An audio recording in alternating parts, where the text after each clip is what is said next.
Are you mocking us? What is this amount? One day, I received a barrage of calls from my parents. When I finally picked up, they immediately started yelling. I had no idea what my father was talking about, and I was completely bewildered. After some back and forth, I realized they were angry about the money I had been sending them. My sister, Ally, had been sending around $4,000 every month, and they believed I had only sent $50. 50. That's not true. I send $4,000 each month too, I said, trying to explain. What? Don't lie, Ally, being a model, makes much more than you. She's been sending us $44,000 every month. I'm really disappointed in you, Violet. Ally is so thoughtful and smart, my father said, full of disapproval.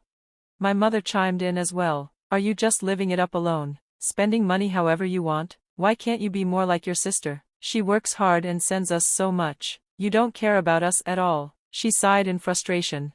As usual, my parents were far more lenient with Ally, and I was left utterly confused. How could they think I was only sending 50 cents? Feeling hurt and overwhelmed, I decided to stop sending money for a while, as their accusations weighed heavily on me.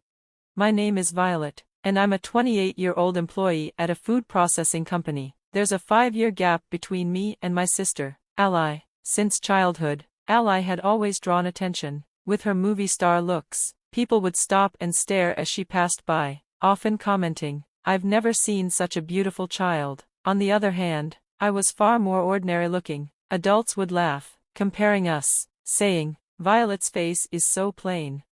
My parents had always adored Ally, convinced she'd become a famous actress or model. Their treatment of me was starkly different. When I was in elementary school, I wore hand-me-downs from our neighbors, while Ally always got new, fashionable clothes. She was enrolled in every lesson she showed interest in, while I had none. Over time, Ally became spoiled and demanding. "I don't have to share my things with you, Violet, but I can use yours whenever I want," she'd say as she took my favorite stationery without asking. If I ever complained, my parents would side with her, saying, "Ally's still young, just let it go." Even when she was clearly in the wrong, they'd scold me instead. "Violet, you're the older sister, you should know better." Their favoritism was painfully obvious, and though it upset me, I eventually learned to live with it. When we were older, Ally demanded her own room, and my parents complied without hesitation. "Violet, you don't have many belongings. You can sleep in the living room with the portraits of your grandparents," they said, as if it were the most reasonable request. So, I reluctantly moved my bedding to the living room. There, on a shelf, were photos of my grandparents, who had passed away when I was very young. Unlike my parents, my grandparents had always treated me with love and care. My grandfather had even chosen my name, Violet, because I was born in the spring when violets bloom, his favorite flower. I fondly remember sitting on his lap, feeling safe and warm as he told me, "Violet, no matter how hard things get, you'll get through it, just like violets, happiness will bloom again." Those memories were a small comfort as I continued to endure my parents' preferential treatment of Ally. As I grew older, I dreamed of becoming a school nurse, but when I told my parents I wanted to go to university, they shut me down immediately. "There's no way we can afford to send you to college. You need to get a job after high school," they said firmly. "Remember, you're the older sister. We have to think of Ally's future, too. We need to save for her," they added, as if my aspirations didn't matter at all. Our family wasn't poor, but my parents prioritized Ally's future above mine. After high school, I started working, while Ally went on to attend a prestigious university. After graduating from high school, I took a job at a small to medium-sized company located 3 train stations from home. At that point, I made the decision to move out of my parents' house. Though I had originally hoped to stay and save money until I got married, I knew that living there would only continue to make me feel overlooked and unappreciated. So, I found a reasonably priced studio apartment near my company. Living alone turned out to be a breath of fresh air. It felt so much more comfortable compared to the tension that filled my parents' house. Meanwhile, Ally, still carrying all of our parents' hopes and dreams, continued living at home after graduating from university and began working as a model. She had been scouted by a talent agency while shopping with friends, and my parents couldn't have been more thrilled. Ally's new career became their daily boast, and they delighted in telling anyone who would listen that she had signed with a talent agency. One day, Ally called me out of the blue. excited to talk about expressing our gratitude to our parents. You know, Violet, everything we've achieved is thanks to Mom and Dad. I've been thinking, let's start giving back to them for all they've done, she said, her voice cheerful and full of enthusiasm. It was surprising to hear this from Ally, who had always seemed so focused on herself. I've been considering what would be most helpful to them. Honestly, money might be the best way. How about we send them $4,000 a month? $4,000? Isn't that a bit much? I responded, stunned by the amount she was suggesting. Modeling must pay really well if you can afford that. I think Mom and Dad would be shocked to receive that kind of money from us. I know, right? I can't wait to surprise them. Let's start this month, Ally replied, sounding completely certain. Despite my hesitation, I had heard rumors that our parents were in debt, supposedly because of us. They often talked about their financial struggles, so I eventually agreed to Ally's idea. The problem was, I wasn't exactly in a position to contribute that kind of money. My salary was around $3,000 a month, and sending $4,000 would require dipping into my savings. To make it work, I'd have to live on just $1,000 a month and find a way to cover the $2,000 gap. In the end, I took a second job as a security guard at a construction site on weekends. The pay was decent, but the work was incredibly tough. In the summer, I had to bear the relentless heat, and in the winter, I froze in the biting cold. There were many days when I felt like quitting, but to my surprise, my co-workers were kind, often treating me to drinks and food. Their unexpected generosity helped me save on expenses and made the job slightly more bearable.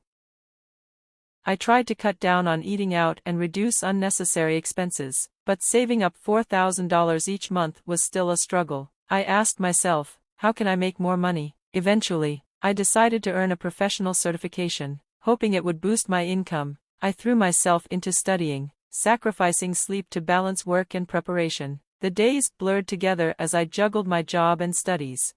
One day, my parents kept calling, but I was too busy to answer. When I finally picked up, my father's furious voice came through the line. What do you think of us? You're horrible. I was completely taken aback, having no idea why they were so angry. Are you mocking us? What is this amount? My father shouted. What are you talking about? Do you mean the money I send? I asked, confused. Ally is sending us $4,000 every month, and you're only sending 50 cents. Are you trying to insult us? His words stunned me. That's not true. I've been sending $4,000 every month too, I insisted, shocked by the accusation. Don't lie, Ally's the one making real money from modeling, and you're sending us pennies. I'm so disappointed in you, Violet, my father continued, while my mother sighed in agreement. I can't believe you're just living comfortably on your own while Ally supports us. You should learn something from her. She works hard and cares about us, unlike you, my mother added. I was speechless. Their accusations were so far from the truth, and I couldn't understand what was happening. Sadness and confusion overwhelmed me. It turned out that Ally had suggested we send money under the shared name Rainbow. What I didn't know was that her stage name was Rain. And she had been sending 50 cents using my name. While I was sending the full $4,000, my parents had been under the impression that Ally was the one sending the large sum, and I was sending the insulting amount of 50 cents. Before I could explain, my father angrily declared, "We don't need your 50 cents, and hung up the phone. I felt betrayed. Ally had set me up, and I couldn't sleep that night, consumed by a mix of anger and sadness. Unsure about what to do, I reached out to my high school friend Na, who worked at a consulting firm. She had always been level-headed and trustworthy, someone who spoke the truth without sugarcoating.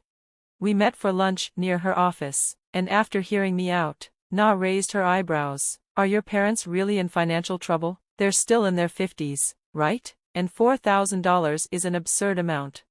They said they have debts. Ally suggested sending money as a way of showing gratitude. I explained. Na gave me a sharp look. Debts from what, exactly? You didn't go to university, so most of that money was probably spent on Ally. And doesn't your dad still work? There's no reason they suddenly need $4,000. If they think you're only sending 50 cents, why not just stop sending money altogether, like they said? Her blunt words hit me hard, but I realized she was right. You're too kind, Violet. You shouldn't let them walk all over you, she added, and her advice stayed with me. It was time to stop blindly following what my family asked of me. 2 months later, My phone rang non-stop early in the morning. Annoyed by the persistence, I answered, only to hear Ally's furious voice. Why haven't you been answering? And why did you stop sending the money? What are you thinking? I've been struggling to keep up. I was told our parents were having trouble because they weren't receiving the $4,000. But I know now that the money has just been fueling their wasteful spending and boosting your pride. I replied, my frustration finally surfacing. Na had discovered through her connections that Ally had been living extravagantly, spending huge amounts on clothes and cosmetics while claiming to her friends that I was her financial backer. On top of that, I learned from Na that my father had stopped working and spent his days gambling, while my mother indulged in luxury brands. I couldn't believe I had been working extra hours to support their lavish lifestyle. Do you think I don't know what's really going on? Dad's still capable of working. My money is no longer needed, I said firmly. A week later, my parents called. They had discovered the truth after confronting Ally, who had tearfully confessed. Despite claiming to earn a high income as a model, Ally had been struggling to make ends meet. In reality, she barely worked and was paid very little, mostly taking low-paying jobs like modeling for cheap online catalogs. With no real talents in singing or dancing, she had failed to break into the entertainment industry. Our parents were furious with her.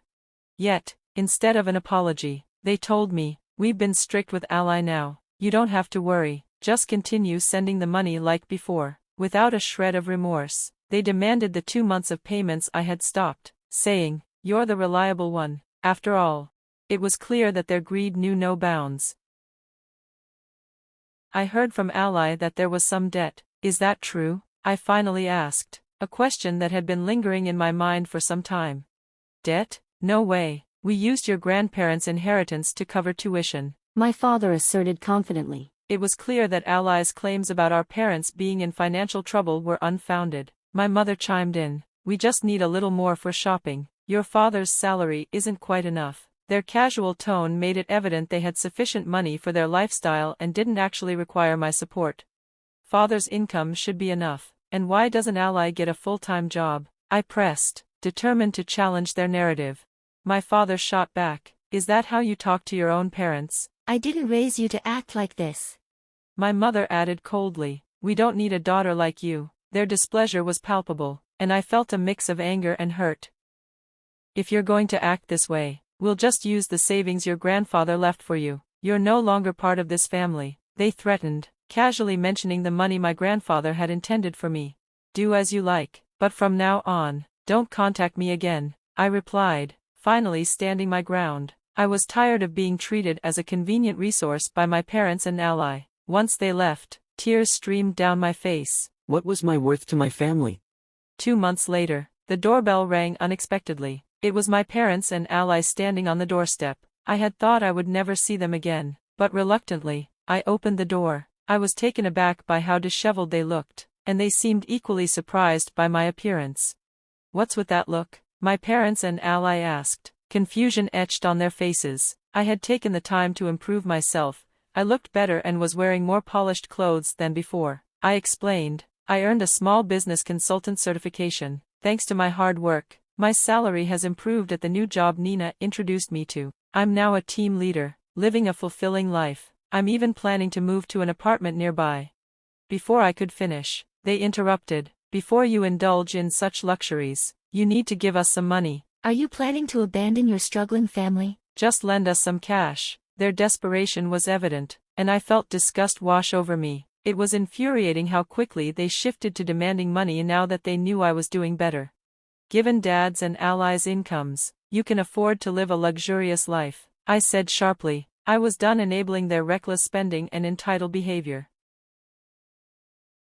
Ally's former spark was a distant memory. After struggling in the modeling industry, she had jumped at the chance to join a new talent agency that claimed she was perfect for acting. Borrowing money from our parents, she made the risky decision to invest in this agency. Unfortunately, it turned out to be a scam. Her father even cashed out his early retirement severance to fund her dreams. After handing over the money, they suddenly found themselves cut off from any communication. Astonishingly, there had never even been a formal contract signed.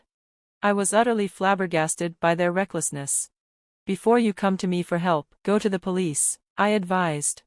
Not long after, a representative from a consumer finance company showed up at my door. Are you family? They asked. Apparently. They had tracked me down. I learned that my parents and Ally had borrowed a significant amount of money, hoping for a financial windfall with Ally's acting career. To cope with the stress, Ally had turned to working in a nightclub, but soon they were all out of funds. Despite their financial struggles, my parents were chasing dreams that ultimately led to nothing. I was thoroughly dismayed by their foolishness. In response to the consumer finance person's inquiry, I stated firmly, I don't know these people at all, I have nothing to do with them, and I walked away from the scene. Eventually, my parents filed for bankruptcy, effectively wiping their debts. They sold our house and now lived in an old apartment. Both of them managed to find jobs through a temp agency, and somehow, they seemed to be getting by. Ironically, the construction site where I once worked part-time was now my father's dispatch location. I'll be in your care starting today, he said, appearing at the site. Ah, it's the old man, help me out. There used to be a young lady here before, but she quit. She worked hard and sent money to her parents. I'd love to see the faces of parents who make their daughter work on a construction site. My father's expression darkened at those words. Ally abandoned modeling to enter nightlife, but her self-centered nature made her unwelcome at various clubs. She was fired from one after another, eventually scraping by at a small bar. The toll of her lifestyle was evident in her appearance, with her drinking increasing noticeably. Among the regulars at the bar, the stories of Ally's former modeling days felt like a mere fantasy. A model? Who are you kidding? Look in the mirror, she would hear as people mocked her for the drastic changes in her body. I had cut all ties with my parents and sister, focusing on my own life. 5 years later, I found myself attending Nina's wedding, a beautiful ceremony held in a chapel in Miami overlooking the Azure Sea. The atmosphere was filled with a sense of openness and joy. Next to Nina, her husband stood proudly, and a new life was blossoming between them. Nina had dedicated herself to her career, but she had recently started dating a colleague. I achieve everything I want on my own. I discard what I don't need quickly. Violet, you should also face your feelings, Nina said, her smile radiating happiness. Her husband, standing beside her, joked, don't throw me away, okay? I'm really grateful to you, Nina, be happy, I responded, putting on the biggest smile I could muster. Nina's wedding was a special day for her, the woman who had given me the freedom to live authentically. I celebrated wholeheartedly with gratitude. As the wedding neared its end, a man entered the venue, breathing heavily. He was introduced as Nicholas, or Nick for short. He was tall, well-built, and had a captivating smile that lit up the room when he laughed. He ran his own architectural firm. I wanted to introduce Nick to you, Violet. Your personalities are almost the same, aren't they? Nina chuckled at her own joke. Her laughter was contagious, and soon Nick and I found ourselves laughing together as well. Our conversation flowed easily, and we decided to grab a meal together afterward. In that moment, I felt as if violets were blooming inside me. I was ready to embrace both my career and love life, determined to live fully and joyfully. Grandpa, please keep watching over me from above. I promise to blossom completely.